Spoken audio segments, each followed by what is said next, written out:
What is going on, guys? It's me, KingAssassinable here, and welcome back to another awesome Black Ops 3 multiplayer informational video for you guys right here on my channel. Now, it has been a few days since I last uploaded a video. The simple reasoning behind that is, honestly, guys, over the past few days, there really hasn't been much news happening in terms of Black Ops 3. We've had a few little campaign teasers, as I would like to say. I mean, there's nothing, like, really there. They've just, like, teased some sort of events which may or may not be happening within the campaign, but honestly, I didn't really see it as, like, proper news because I think it's building up to something they're going to release soon. Maybe they're going to be releasing another story trailer or something like that. If that does happen, then obviously I'll be making a video about that. But in terms of actual like proper news, hasn't really been much happening recently. So today I'm going to be bringing you guys my final in-depth specialist video. So it's the final video as of now until we find out the identity of the 9th and final specialist. But as of now, the 8 specialists we now know of, I've covered all of them apart from the Spectre. So that is what we're going to be talking about today, the Spectre specialist. So this one looks really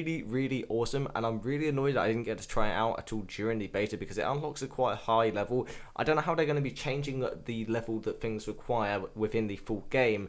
I don't know if they'll change it a lot from those that were in the beta version, but yeah, you have to be quite a high level to unlock the Spectre within the beta version of the game, which was kind of annoying, but hey ho, let's go ahead and get straight into it. So the biography we have for the Spectre is: next to nothing is known about the presumed wet work specialist Spectre. The designation itself is a codename agreed upon by the various agencies that have pooled their intelligence on unsolved assassinations, inferring his or her existence based on either evidence found at the scene or some fragmentary reports given by shaken bystanders. Despite heavy redaction, all accounts suggest an individual capable of extraordinary self, able to evade or neutralize the most sophisticated of manned or automated security setups.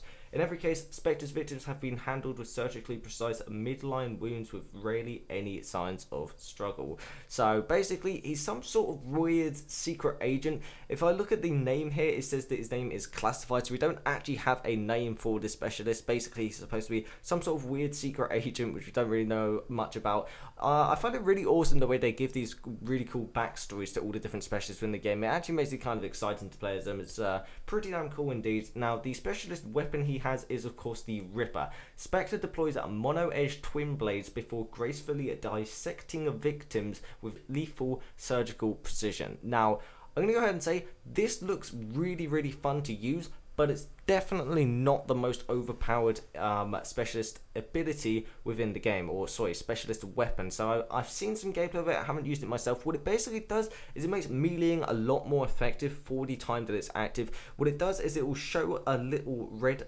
symbol around an enemy when you're close to them, and when you press the melee button, it will lunge towards them, and it basically increases your lunge distance with a knife and turns it into a one-hit kill using this twin little razor blade, which is really cool, but only lasts for a certain amount of time, obviously, because it is a specialist weapon. So it's not completely amazing, but it does look pretty damn cool indeed, and I'm definitely looking forward to trying this out when the full game does release on November 6th. Now, the specialist ability he has is active camo. Advanced metamaterials rapidly change their properties, gilding photons over the surfaces instead of reflecting them, rendering Spectre temporarily invisible. So that is really awesome. His special ability is the ability to go invisible. I have to say, this one I'm not so sure about, and to be honest, this is one of the things I'm kind of hoping they'll nerf a bit before the full game comes out. Now, obviously I didn't get to use it myself, so I can't fully say how overpowered it is, but I did get killed quite a few games, in particular in one match. There was one person that was playing as this Spectre. He managed to several times sneak up on the entire team and just take everyone out because he was so invisible that he would just come up and just absolutely wreck everyone. I don't even know like how it was that bad, but basically sometimes, you know, obviously you will see them, but I don't know what it was. I just really couldn't see him at the time. I don't know if it's just like more powerful than the invisibility we've seen in previous Call of Duty games, because obviously in Advanced Warfare we had an exo ability which gave you invisibility, but that really wasn't actually that powerful. You could very easily spot the enemies when they were using it, but this seems to be a bit more powerful. You can't really see them as well, and especially I think Black Ops 3 seems to have a lot more action happening. It's a lot more close quarters combat, so basically, you know, you don't always see them, so it's kind of interesting. I do hope they kind of nerf it a bit, but I haven't really used it myself, so I can't really say so much.